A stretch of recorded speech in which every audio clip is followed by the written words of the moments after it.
అన్నవరం సత్యదేవుని ప్రసాదానికి భారత ఆహార ప్రమాణాలు భద్రతా సంస్థ గుర్తింపు దక్కింది. దీనికి సంబంధించిన సర్టిఫికెట్ను కాకినాడ జేఎన్టీయూ జారీ చేసింది. దేవస్థానం అధికారులకు ధ్రువపత్రం అందించారు అధికారులు.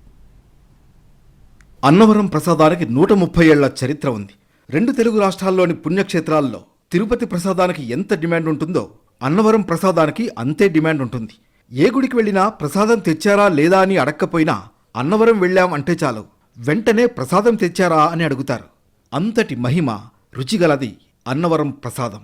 ప్రసాదాల నాణ్యతను పరిశీలించిన భారత ఆహార ప్రమాణాల భద్రతా సంస్థ విశిష్ట గుర్తింపునిచ్చింది. దీనికి సంబంధించిన సర్టిఫికెట్ను అన్నవరం దేవస్థానానికి కాకినాడ జేఎన్టీయూ కళాశాల అందజేసింది. అన్నవరం ప్రసాదం తయారీ విషయంలో ఎక్కడా రాజీ పడబోరు దేవస్థానం అధికారులు. ఆదాయ వ్యయాలు కూడా చూడకుండా భక్తులకు రుచికరమైన ప్రసాదం అందిస్తూ ఉంటారు. ఇదే సంకల్పంతో దేవస్థానం కొన్నేళ్ల నుంచి ముందుకు వెళుతోంది. ఏటా సుమారు 2 కోట్ల ప్రసాదం ప్యాకెట్లను భక్తులకు విక్రయిస్తూ ఉంటారు. వంటస్వాములు ఎంతో భక్తి శ్రద్ధలతో ప్రసాదం తయారు చేస్తూ ఉంటారు. నిత్యం ఆచార నియమాలను పాటిస్తూ ఉంటారు. ప్రసాదం తయారు చేసే విభాగాన్ని భూతది అనే పేరుతో పిలుస్తూ ఉంటారు. ప్రసాదం తయారీకి గోధుమ నూక, పంచదార, నెయ్యి, యాలుకలు వాడుతూ ఉంటారు. సో ఈ ధృవీకరణ చేయడానికి ముందు మేము 4 సార్లు వచ్చి ఇక్కడ జరుగుతున్న ప్రాసెస్ మరియు తయారీ విధానము, వారికి ఒకవేళ ఈ విధానంలో ఏమైనా లోటుపాట్లు ఉంటే అది ఎలా చేయాలని చెప్పేసి వీళ్ళందరికీ మేము ట్రైనప్ చేసి వీళ్ళందరికీ FSSAI సర్టిఫికేట్ ఇచ్చిన తర్వాత వీళ్ళకు మేము భోగ్ సర్టిఫికేట్ నుంచి ఇప్పుడు ఈ సర్టిఫికేట్ను నామకరణం ఏం చేశారంటే ప్లేస్ ఆఫ్ వర్షిప్ అని చేశారు. అయితే భారత ఆహార ప్రమాణాల భద్రతా సంస్థ ఇచ్చిన గుర్తింపుతో దేవస్థానానికి మరింత బాధ్యత పెరిగిందంటున్నారు ఆలయ అధికారులు. ప్రతి 2 సంవత్సరాలకు ఒకసారి దీన్ని రెన్యువల్ చేయాలని తెలిపారు.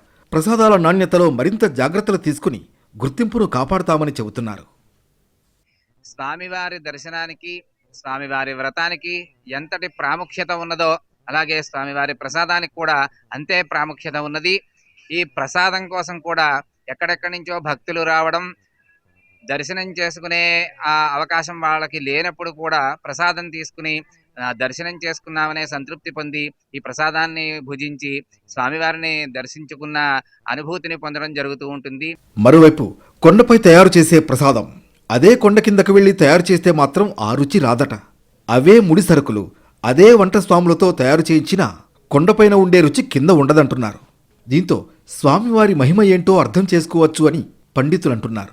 కొండపై వ్రతం ఆచరించే భక్తులు స్వామివారికి ప్రసాదాన్ని నైవేద్యంగా పెడతారు. మొత్తానికి అన్నవరం ప్రసాదానికి విశిష్టమైన గుర్తింపు లభించడం పట్ల భక్తులు సంతోషం వ్యక్తం చేస్తున్నారు.